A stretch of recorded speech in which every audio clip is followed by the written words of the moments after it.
Yo, Bakayalo, Kuno Yalo, et oui, on se retrouve pour une petite review de l'épisode 11 de Dragon Ball Daima, et force est de constater que le chef Otaku avait raison. Neva qui accompagne nos amis, et peut-être qu'il va devenir le principal antagoniste. Là, il semblerait que le titre d'Oracle est en train de glisser de Boo Fighters vers le chef Otaku. Mais petite review, on va voir tous ensemble ça. Mais avant de commencer, instant auto-promo, bien évidemment, mon manga Wolfius, disponible légalement et gratuitement sur Manga Draft. Je te mets le lien en description, comme ça tu pourras cliquer dessus. Et après tu me fais un retour par rapport à ce banger. Je le répète, mon manga Wolfius, disponible légalement et gratuitement sur Manga Draft. Lien en description. Je rappelle aussi que surtout pas d'insultes, pas de menaces de mort. Je vois que le chef Otaku a commencé à insulter les darons des gens et que Boo Fighters voilà, s'est senti visé alors que ce n'était pas forcément lui qui était visé. Donc par rapport au débat de qui a raison, qui est l'oracle, machin, je vois que ça s'échauffe un peu. Ça ne se cite pas directement au niveau des noms, mais on voit qu'il y a une ambiance tendue. Voilà, donc on va analyser cet épisode, mais surtout pas d'insultes, pas de menaces de mort. On reste toujours cool. Ici, évidemment, on chill. Donc voilà, donc il y a dans un premier temps ce Namek, Neva, qui semble être une légende, qui arrive directement au contact de nos amis, et là directement il y a Piccolo qui le reconnaît, et là on parle de Katatz, et là directement la ref incroyable, on sait que Katatz, eh ben, c'était vraiment, je me rappelais plus que c'était le père carrément de Piccolo d'origine, moi je pensais que c'était un de ses ancêtres, donc oui, pourquoi pas, après ça peut être son père, hein. Mais en tout cas c'est intéressant d'avoir le nom de cité, mais finalement on t'explique rien par rapport à lui. Et je croyais que dans Dragon Ball Daima, on explorait le lore de Dragon Ball. Alors que là, justement, ils ne l'ont pas exploré. Ils ont juste fait une allusion classique de Dragon Ball, en fait. Dans Dragon Ball Z aussi, on te faisait une référence. Et en fait, c'est le descendant de Katatz, et après, on s'en fout, tu vois. On te développe pas plus. Oui, il y avait une catastrophe naturelle qui a détruit la planète, mais après, bon, allez, zap, on continue. Là, je trouve que c'est bien de zapper. Mais c'est vrai que finalement je m'habitue à Dragon Ball Daima et j'aimerais bien en apprendre plus sur ça. Par contre par rapport au Glind et tout, je m'en fous un peu plus, tu vois. Mais par rapport au Namek, tu vois, je suis quand même plus intéressé parce que c'est les origines Namek qui appartiennent à Dragon Ball. Bon, après tu vas me dire les Kaioshin aussi, mais je sais pas, pour moi les Glind, c'est un truc à part. C'est un truc, bon, les Kaioshin, il n'y avait pas besoin de développer plus, tu vois. Alors que les Namek, pour moi, il y avait besoin de développer plus. Les Saiyans aussi, tu vois. Même si c'est déjà pas mal développé, mais... Voilà, bon, après, il y a Neva qui arrive, très bizarre, il arrive, il commence à faire le vieux sénile, et là, tout de suite, Piccolo, il fait « Non, mais arrête de faire le vieux sénile, moi, j'ai tout de suite cru, j'ai tout de suite su que tu savais tout !» Et là, je me suis dit « Comment ça, il sait tout ?» Et en fait, oui, il faisait semblant, mais moi, c'est la raison du... Comment ça se fait qu'il sait tout? Parce qu'il n'a pas des yeux partout. Alors, on se rappelle que quelqu'un comme de Tout-Puissant pouvait voir les choses depuis le Très-Haut. Il peut voir tout ce qui se passait sur Terre, et il peut ressentir le ki, etc. évidemment, mais ce vieux Namek-là, est-ce qu'il aurait une vision qui peut lui permettre de tout voir depuis où il est? Ce serait un truc impressionnant, parce qu'il semblerait que Katatz soit au-dessus de Piccolo. Et donc, on sait très bien que Katatz c'était un génie, et donc ce Neva est considéré comme un ancien qui est une légende. Donc je me dis, lors de sa jeunesse, peut-être qu'il était vraiment plus fort que tous les autres. Et donc, à ce niveau-là, peut-être que le chef Otaku avait raison. Parce que lui, dès le début, il a prédit que ce serait l'antagonisme final. Comme ça ferait un parallélisme par rapport au Piccolo Daimao du début, le grand méchant là, qui avait fait le vœu dans Dragon Ball d'origine, hein, quand tout petit, de rajeunir, et qui était devenu l'antagoniste. Par rapport à Goku quand il était petit, vous savez, celui qu'il a tué avec son gros coup de poing du gorille.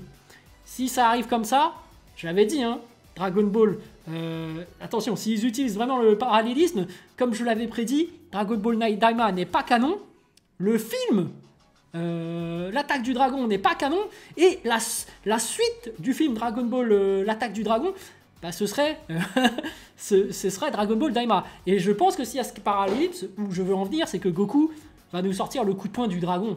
Parce qu'il avait fait le coup de poing du gorille, je pense qu'il va faire le coup de poing du dragon. Ce serait un beau parallélisme, comme ça il tue Neva de cette façon, ce serait très beau. Mais bon, voilà, petite prédiction que j'avais faite depuis le début, Goku est bien niveau SSJ3 et il a le coup de poing du dragon. Ça, personne n'y croyait. Tout le monde me disait non, Dragon Ball Daima n'est pas la suite de l'attaque du dragon. Moi, je dis que si. Et qu'en plus, il va peut-être faire un Genki Dama. Hein. Je l'avais dit en plus, je l'avais prédit. Mais bref, voilà, surtout au niveau des prédictions. Hein. On sait très bien que le meilleur gagne, mais surtout qu'on reste réglo tous, hein, on s'insulte pas, etc.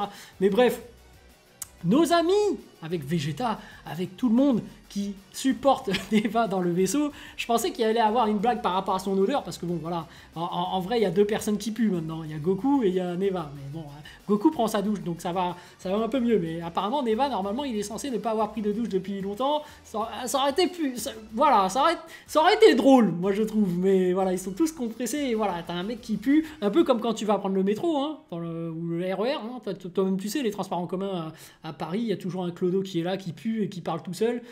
Ça fait chier, mais bon, dès que ça le fait sur les autres, c'est drôle en vidéo. Dès que t'es pas affecté, voilà. Mais bon, c'est vrai que voilà, maintenant je me plaignais des blagues pipi caca de Dragon Ball Daima, mais maintenant j'en réclame. C'est trop bizarre. Voilà, je me suis habitué aux blagues de Dragon Ball Daima, je veux en voir plus. C'est comme Hibiscus. Hibiscus, c'était le MVP. Là, il nous a sorti juste une petite blague. J'aurais voulu qu'il en fasse un peu plus. C'est un truc qui me faisait marrer. Mais bon, après, cet épisode était très bien. Donc, moi, il m'a plu, à part la fin, évidemment, où il y a un random Kraken de niveau Krillin, de niveau Yamcha même, qui bouffe Vegeta et que tout le monde fait « Ah, il est foutu et tout ». Et c'est le même qui disait déjà à l'époque, dans l'épisode 10, qu'il était plus puissant que Goku et Vegeta. Ça, c'est abusé. Kraken, c'est bon, on a compris. Vous vouliez créer un suspense, un peu de tension, mais on sait très bien que Vegeta va s'en sortir. Bon, c'est ça la fin, hein. En gros, Vegeta combat le Tamagami, qui l'envoie sur le Kraken, et finalement, le Kraken bouffe Vegeta. Qui y croit à la mort de Vegeta? Moi, j'y crois pas du tout, mais je vais le mettre en titre. Parce que vous, les spécialistes de Dragon Ball Daima, vous y croyez. Mais moi, non, en fait. J'y crois pas parce que Vegeta n'a même pas sorti le SSJ1. Alors qu'on sait qu'il a le SSJ2. Donc, là, il serait temps de se transformer. Puis même dans la preview, on voit qu'il a survécu. Donc, moi, j'y crois pas à sa mort par rapport au Kraken. Et surtout, il va s'en sortir. Parce que pour moi, c'est qu'un vieux Kraken de niveau Yamcha. Pour moi, ce Kraken-là, tu mets Krillin, il te sort le Tienzan, ça y est, le Kraken, il se fait couper en 2. Hein. C'est qu'un vulgaire Kraken. Donc voilà. On apprend aussi dans cet épisode qu'il y a un nouveau Majin. Donc Majin Buu. Bon, on avait déjà spoilé, hein, évidemment, dans l'épisode précédent. On savait que ça allait s'appeler Majin Buu. On savait qu'il allait être gros. Bon, là, il est sorti, on le voit directement. Et je trouve qu'il a un truc en plus de Majin Buu, c'est au niveau de ses yeux. Tu vois que son regard a un côté démoniaque. Donc on est dans le Makai évidemment, mais surtout c'est des yeux qui rappellent le regard maléfique de Majin Buu. Et même d'un point de vue apparence, il ressemble au gros Majin Buu, celui où ils ont prélevé justement les petits morceaux pour pouvoir créer ces entités. Et donc là, par rapport à Majin Buu, je ressens un tout petit truc en plus. Je sens qu'il est un peu plus fort que Majin Buu, mais je sens qu'il va se faire massacrer par le Tamagami. Alors, on voit dans la preview que quand même il va poser des problèmes par rapport au Tamagami, parce qu'on sent quand même qu'il a une capacité de combat quand même plus élevée, parce que justement, ils ont enfoncé cette graine un peu plus en profondeur, donc du coup, il y a le côté Majin Buu qui ressort, pour te dire à quel point Majin Buu était redoutable. Donc là, Majin Buu, il ressemble à Majin Buu un peu, hein. Moi je trouve que ça le fait.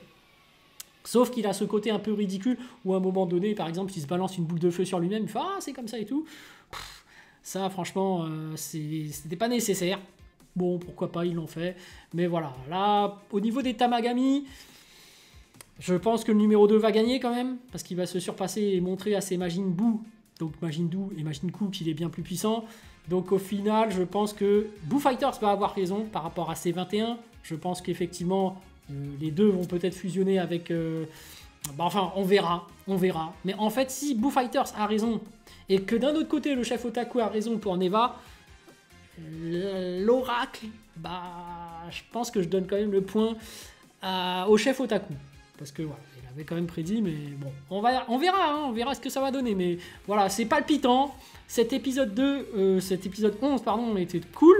Le combat final, il y avait de la pyrotechnie, c'était sympa de voir comment se tapait Vegeta petit comparé au Tamagami. Bon, après le Tamagami, je trouve que pour une épreuve, c'est un peu un bâtard. Parce qu'on dit, Neva dit que en fait, le Tamagami est censé récompenser le Namek par rapport à son fruit de travail. Et qu'au final, il arrive contre Vegeta, il sort direct la lance, et Vegeta n'est même pas armé, il se combat de la lance contre des mains nues. Je trouve que c'est bâtard, c'est pas la loyale, tu vois. Parce que normalement, tu combats quelqu'un qui est armé avec une arme. Mais si l'autre n'a pas d'arme, dans une épreuve, t'es un Tamagami qui jauge, son adversaire et qui lui donne une Dragon Ball en récompense de tous ses efforts. Donc tu es censé te battre à la loyale. Si Vegeta il va à main nue, bah, tu es censé y aller à la main nue quand même. Non, là il a gardé la lance. Bon, après tu vas me dire pour Majin Buu et tout, c'est pareil. Mais oui. Mais voilà, moi je trouve que c'est pas fair play. Normalement, c'est censé être des robots qui combattent à main nue quand l'autre est à main nue. Autant pour Goku quand il a le bâton magique, pourquoi pas. Mais là, voilà. Bon, je trouve ça abusé quand même que Vegeta il se transforme pas directement en Super Saiyan et même pas en SCJ2 et que lorsqu'il y a le Kraken qui le bouffe, ils font semblant de ah c'est foutu et tout, alors que bon, arrêtez là, c'est bon, c'est qu'un Kraken de niveau Yamcha. Et vas-y, c'est bon là. Vegeta va se transformer. J'espère qu'il va se transformer et que ça va se poursuivre, mais par la suite, on sait très bien que Vegeta, enfin ma prédiction, c'est que Vegeta va se faire battre. Il va sortir son fameux pouce comme ça vers lui, comme d'habitude, et après il va se faire booster. Mais il y aura un retournement de situation, il y aura un petit moment de gloire de Vegeta pour qu'au final il se fasse toujours avoir et qu'au final bah, ce soit Goku qui soit le héros. Ouais, un classique de narration dans Dragon Ball. Et on aimerait voir autre chose pour une fois, mais à chaque fois c'est toujours pareil. Donc bon, je mise sur le classique. Voilà. Donc en tant qu'oracle, hein, moi aussi je prétends au titre. Ça se trouve les deux vont avoir tort, hein. Ça se trouve Boo Fighters, il n'y aura pas de C21. Et par rapport au chef Otaku, bah, Neva ça va continuer à être un gentil. Et finalement, peut-être qu'il y aura certainement un Genki Dama, peut-être qu'il y aura un point du dragon. Voilà, l'oracle est toujours, le titre est toujours en jeu. Qui va l'avoir? Voilà, je vous laisse en commentaire me dire ce que vous en pensez. Sur ce les amis, je vous dis donc à plus dans le bus, ou plutôt à plus tard dans le car, ou plutôt à bientôt dans le bateau.